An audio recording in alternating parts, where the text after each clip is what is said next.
Portugal já escolheu. Um novo ciclo político começa agora. O que vem depois das eleições? Aceda à informação que não cabe numa manchete. Assine hoje, com até 55% de desconto, e habilite-se a ganhar um dos 10 cartões oferta FNAC que temos para oferecer. Tudo em observador.pt. São 6 horas.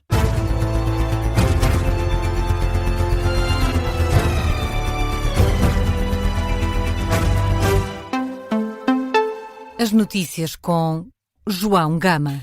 Bom dia. O PSD defende que o chumbo da reforma laboral não é motivo para convocar eleições antecipadas e, por isso, Hugo Soares acredita que Pedro Passos Coelho está redondamente enganado. O ex-primeiro-ministro apareceu esta segunda-feira a criticar a escolha de Luís Montenegro para o ministro da Administração Interna e também a defender que o governo deve ir para eleições se não conseguir aprovar a lei laboral. A defesa do executivo foi feita ontem à noite pelo líder parlamentar do PSD. Na SIC Notícias, Hugo Soares afirma que Pedro Passos Coelho está a escolher o taticismo político. Pedro Passos Coelho mais das vezes acerta, do meu ponto de vista. Desta vez eu creio que ele está redondamente enganado. Está redondamente enganado nas considerações e comparação que fez a propósito da nomeação do Dr. Luís Neves como Ministro da Administração Interna e está manifestamente enganado, creio eu, na consequência que ele entende que o Governo deveria tirar se a legislação laboral não fosse aprovada.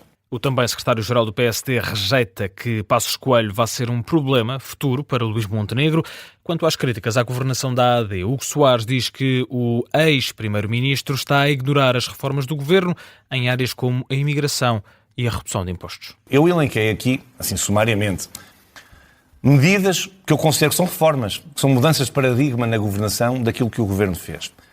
Se alguém achar que isto é não fazer nada, ou está manifestamente esquecido, e pode ter dado o caso de Pedro Passos Coelho não ter notado, ou não quis notar. Mas isso, eu não tenho problema nenhum com isso. O que eu quero dizer é que aquelas pessoas que estão lá em casa a ouvir-nos, aquela distância que eu falo muitas vezes, e que eu sei que às vezes sou mal entendido, entre o país real e uma espécie de bolha mediática, existe mesmo. Garantia. Hugo Soares, ontem à noite na SIC Notícias, sublinha que dentro do PSD ninguém coloca em causa a liderança do atual primeiro-ministro. O líder parlamentar social-democrata revelou também que o PSD vai pedir o adiamento do prazo para a entrega das listas para as eleições do Conselho de Estado, Provedoria de Justiça e Tribunal Constitucional. Após o anterior adiamento das eleições para os órgãos externos, o prazo limite para a entrega das listas ficou marcado para esta quinta-feira e as eleições para dia 6 de março, mas Hugo Soares vai mesmo apresentar hoje ao Presidente da Assembleia da República o pedido de adiamento. O líder parlamentar do PSD argumenta que ainda não foi possível corresponder a tudo o que é preciso, sem dar mais detalhes sobre os motivos deste pedido. Ontem, Luís Montenegro passou os dias a receber os partidos em São Bento para discutir o PTRR. Ouviu as críticas da oposição. José Luís Carneiro considera que faltam, acima de tudo, respostas ao programa apresentado pelo Governo. No final da reunião, o secretário-geral do PS disse aos jornalistas que o Executivo vai integrar 2/3 das propostas socialistas no novo programa. José Luís Carneiro seguiu depois até Torres Vedras para uma sessão com militantes do PS sobre a recandidatura à liderança do partido. Aí voltou sim a falar sobre o PTRR, mas num tom mais crítico, para dizer que faltam respostas ao plano do Governo, apesar das boas intenções. Falta respostas diretas e imediatas às famílias, aos trabalhadores, às empresas e também às autarquias. Ou seja, enquanto plano de intenções tem boas intenções, mas é evidente que é necessário dar respostas imediatas, particularmente às famílias cujos custos de recuperação habitacional são acima dos 10.000 euros. É necessário responder às empresas que estão a ser encaminhadas para o endividamento e que não querem o endividamento, querem apoio à tesouraria e querem apoio ao investimento, mas a fundo perdido. José Luís Carneiro, ontem à noite, em Torres Vedras, reitera que o PTRR não passa de um plano de intenções e que não responde às questões do imediato. Já o Chega vai avançar com uma proposta para a isenção de portagens nas zonas mais afetadas pelas tempestades até ao final do ano. Foi uma promessa feita por André Ventura à saída da reunião com Luís Montenegro. O Governo não está disponível a avançar nesta área, mas manifestou-se disponível para ouvir a proposta do Chega nesta matéria e, portanto, eu quero anunciar aqui que nós vamos avançar no Parlamento, seja em sede de orçamento retificativo ou não orçamento retificativo. O Chega vai avançar com uma isenção até ao final do ano das portagens nas zonas que foram afetadas direta e indiretamente pelas vagas de tempestades. As declarações de André Ventura no final da reunião com Luís Montenegro. O primeiro-ministro voltou a admitir que Portugal pode voltar aos déficits, mas garantiu que o PTRR não vai colocar em causa o equilíbrio das contas públicas. Numa declaração sem direito a perguntas dos jornalistas, Luís Montenegro garantiu que o governo vai arranjar forma de financiar o programa de recuperação e resiliência, admitindo mesmo contrair dívida pública. Fez também saber o primeiro-ministro que o Conselho de Ministros que acontece hoje vai aprovar o alargamento de alguns apoios a todo o território nacional. Depois de ouvir os partidos com representação parlamentar, Luís Montenegro assegurou que o governo não deixa de parte nenhuma das medidas que possam ser positivas para o país. Nós, por decisão amadurecida, não quisemos circunscrever ainda nenhuma medida a este calendário, sendo certo que muitas são tão urgentes e prementes que já estão em execução. Também não quisemos estar a fixar um volume de investimento pré-definido, porque entendemos que o processo será tão mais passível de ser bem-sucedido quanto nós tínhamos a liberdade de poder proceder à hierarquia das prioridades que o país deve promover. Garantia do primeiro-ministro. Luís Montenegro revela também que vai ficar disponível uma plataforma digital para receber mais propostas que possam ajudar à recuperação das zonas afetadas. Para já, hoje há esse Conselho de Ministros que vai aprovar o alargamento de alguns apoios a todo o território nacional. A Ministra do Ambiente e da Energia considera que se evitou uma tragédia ao dar a ordem para fechar de imediato a A1 na zona de Coimbra, onde o troço da autoestrada desabou por causa das chuvas. Maria da Graça Carvalho fala de uma ação rápida e decisiva. São declarações na grande entrevista da RTP. A Ministra destaca o dia 12 de fevereiro como um momento decisivo. Foi o dia em que o troço da A1 sobre o Rio Mondego desabou na sequência do rompimento do dique dos Casais no concelho de Coimbra.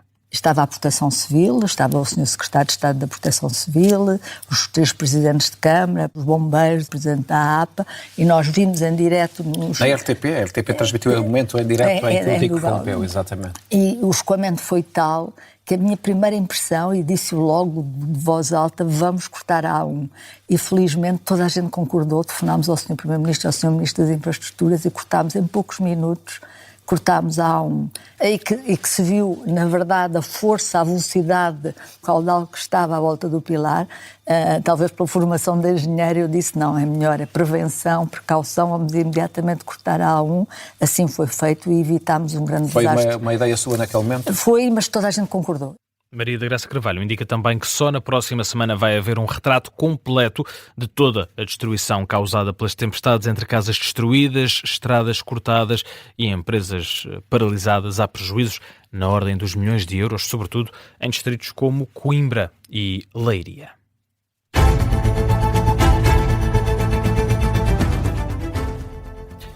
Tempo ainda para olharmos para outras notícias que estão a marcar amanhã de quinta-feira. Começamos a falar da atualidade internacional. A reconstrução da Ucrânia vai ser debatida esta quinta-feira com os Estados Unidos em Genebra. A cidade de Suíça volta a receber os processos negociais que marcam a atualidade internacional. Não só uma reunião entre Kiev e Washington para abordar o pacote de reconstrução da Ucrânia, mas também as conversações entre os Estados Unidos da América e o Irão sobre o programa nuclear de Teherão. A terceira ronda de negociações nucleares indiretas volta a envolver o Ministro dos Negócios Estrangeiros do Irão, Abbas Araghchi, e o enviado especial da Casa Branca, Steve Witkoff. Hillary Clinton, antiga candidata presidencial e ex-secretária de Estado norte-americana, é hoje ouvida na Câmara dos Representantes do Congresso dos Estados Unidos no âmbito da investigação sobre Jeffrey Epstein. A audição de Hillary Clinton, também ex-primeira-dama, será realizada à porta fechada e por videoconferência. Na sexta-feira será a vez do ex-presidente democrata Bill Clinton testemunhar perante a mesma comissão. Será a primeira vez que os congressistas forçam um antigo chefe de Estado a depor. A saúde mental dos portugueses é a pior entre os jovens adultos face à população acima dos 55 anos, apesar dos laços familiares fortes e de hábitos alimentares saudáveis, fatores socioculturais habitualmente associados a esta diferença geracional. É assim em todos os países, 84 países analisados no relatório Saúde Mental Global 2025. Portugal não é exceção. Os níveis de saúde mental dos mais jovens são tendencialmente mais baixos em comparação com as faixas etárias mais velhas. E no futebol, o Benfica está fora da Liga dos Campeões, perdeu contra o Real Madrid por 2-1. A equipa encarnada ainda esteve a vencer no Santiago Bernabéu, mas os merengues conseguiram operar a reviravolta. O gol de Rafa não foi suficiente para evitar esta derrota em Madrid. O técnico do Benfica, José Mourinho, esteve suspenso e por isso não esteve no banco de suplentes. Foi por isso João Tralhão a falar após a partida para dizer que o Benfica fez o suficiente para obter um melhor resultado. Acabou por não se verificar. O Benfica perdeu nos 2 jogos frente ao Real Madrid. Ainda assim, o técnico madrileno, Álvaro Arbeloa, diz que ficou para trás uma grande equipa. Este vai ser um dos temas em destaque no Vamos à Bola desta manhã com o jornalista Carlos Pedro.